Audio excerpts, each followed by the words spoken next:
안녕하세요. 잠수함 연구소장입니다. 연일 방산 수출 성과의 낭보 속에 우리 잠수함의 수출 기대감도 증폭되고 있습니다. 오늘은 세계 잠수함 시장을 분석해 보고 어떻게 하면 한국 잠수함을 수출할 수 있을지에 대해 이야기해 보겠습니다. 먼저 세계 잠수함 수출 시장을 살펴보겠습니다. 세계에는 군용 잠수함이 몇 척이나 있을까요? 이 질문에 제대로 답하는 사람들은 주위에 많이 없는 것 같습니다. 세계에서 잠수함을 운용하는 나라는 약 40개국입니다. 여기에 잠수함 도입을 추진하고 있는 나라들, 필리핀, 미얀마, 스리랑카, 사우디아라비아, 모로코 등을 합하면 잠수함 운용 가능 국가는 45개국 정도입니다. 이 중 핵추진 잠수함만 운영하는 미국, 영국, 프랑스를 제외하면 세계 디젤 잠수함 시장은 42개국 350여 척 정도입니다. 생각보다 세상에는 군용 잠수함이 많지 않고 디젤 잠수함 시장은 좁다는 것을 알 수 있습니다. 이 중 디젤 잠수함을 자체 생산하는 중국, 독일, 일본, 북한, 러시아, 스웨덴, 스페인 등에는 잠수함 수출 가능성이 없습니다. 또 공산권 국가들끼리 결속력으로 알제리, 방글라데시, 쿠바, 미얀마, 스리랑카 같은 나라들은 러시아 또는 중국 영향력 하에 있습니다. 유럽 EU 국가들끼리는 자체 룰이 있어서 이탈리아, 네덜란드, 노르웨이, 포르투갈 등은 주로 EU 국가 내에서 잠수함을 조달합니다. 또 대만, 미얀마 같이 규제에 의해 수출을 하지 못하는 나라도 있습니다. 종합해 보면 디젤 잠수함을 수출할 수 있는 나라가 얼마 되지 않음을 알 수 있습니다. 매년 신조되는 잠수함 척수는 자국산과 수입산 모두를 합하여 10척 미만입니다. 이 좁은 잠수함 수출 시장 중 고급 시장은 유럽 기업들이 우세하고 중고 잠수함이나 저가 시장에는 중국의 물량 공세가 먹히는 추세입니다. 그런데 이제 이 좁은 시장에 일본과 튀르키예도 진입할 기미를 보이고 있습니다. 이렇게 좁은 잠수함 수출 시장에 우리가 진출한 것만도 자랑할 만한 일입니다. 그런데 세계 잠수함 시장은 그 수요가 얼마 되지 않지만 요구되는 잠수함의 용도와 성능은 수입국의 사정과 형편에 따라 다양합니다. 그럼 잠수함을 필요로 하는 나라에 수출할 수 있는 잠수함을 우리가 만들어 본다고 가정해 보겠습니다. 어떤 잠수함을 만들어야 팔릴 수 있을까요? 먼저 몇 톤짜리를 만들어야 할까요? 영국, 미국, 프랑스는 6천 톤 이상을 사용하지만 모두 핵추진 잠수함입니다. 디젤 잠수함 시장에서는 일본, 호주, 캐나다가 3천 톤 정도의 잠수함을 사용하고 나머지 나라들은 모두 2천 톤급이나 그 이하를 사용합니다. 추진 체계는 기존 재래식 잠수함 방식인 디젤 엔진과 납축전지를 사용할 것인지, 납축전지 대신 리튬 배터리를 사용할 것인지, AIP를 사용할 것인지, 리튬 배터리와 AIP를 사용할 것인지 선택해야겠습니다. 함수 수평 발사관은 몇 개를 설치할 것인지, 직경은 동일한 것을 사용할 것인지, 큰 것과 작은 것 조합으로 사용할 것인지 선택해야 합니다.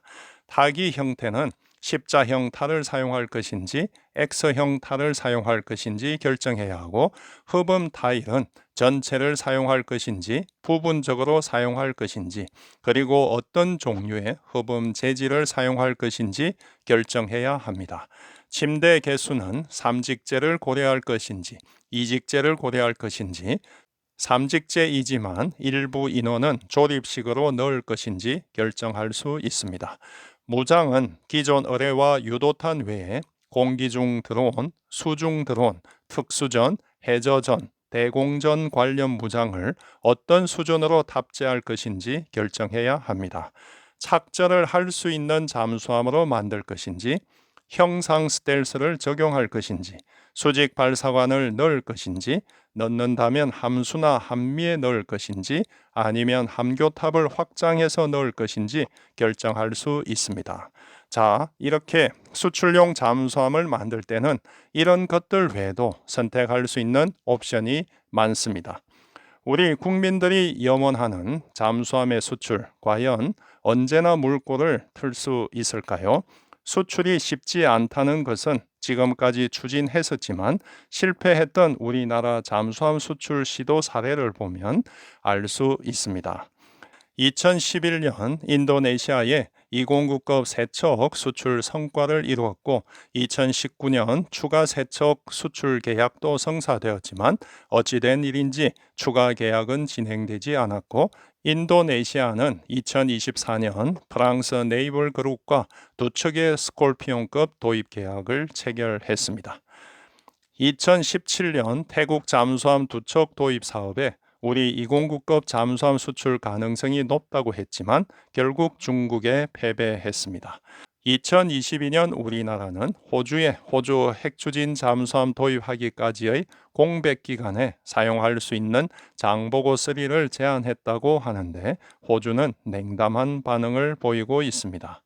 네덜란드는 발루스급 잠수함을 대체하는 4척의 획득 사업으로 3,000톤급 디젤 AIP 잠수함 도입 사업을 벌였는데 우리 장보고 3는 테이블에 올라가지 못했고 프랑스의 네이벌 그룹, 독일의 TKMS, 스웨덴의 사브 3파전으로 진행되어 2024년 프랑스 네이벌 그룹과 계약을 체결했습니다.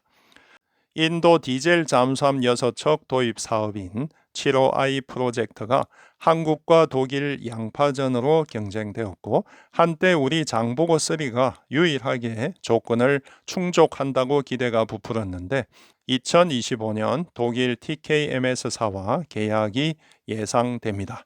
이와 같이 뒤돌아보면 잠수함 수출 가능성을 두고 기대에 부푼 적이 많았지만 결국 성사되지 않은 사례가 많음을 알 수 있습니다. 자, 그럼 현재 진행되고 있는 한국 잠수함 수출 사업을 살펴보겠습니다.